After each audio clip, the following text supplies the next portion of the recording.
பெரிய கட்டிடங்கள், அணைக்கட்டு, மின்சாரம், தொழிற்சாலை, நூற்பாலை இவையெல்லாம் நமக்கு வெளியில் தெரியக்கூடிய பலன்கள். இவற்றை நாம் தொழிற்கல்வியால் பெருக்கிக் கொண்டே போகலாம். மனிதர்கள் மனிதர்களாக இருக்க வேண்டுமே தவிர மனிதர்களைப் போல இருக்கக்கூடாது.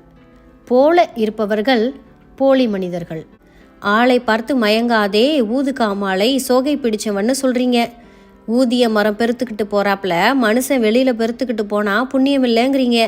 மனிதனுக்கு வாழ கற்றுக் கொடுக்காமல் பொருள் தேட கற்றுக் கொடுப்பதால் தான் எங்கும் பேராசையும் தன்னலமும் ஏமாற்றும் பொய் புரட்டும் அதிகமாக இருக்கின்றன. ஒழுக்க குறைவும் சமுதாய உணர்ச்சிக்கு பஞ்சமும் வந்துவிட்டால் பிறகு எவ்வளவுதான் நாட்டில் செல்வம் கொழித்தாலும் அது தலையெடுக்காது.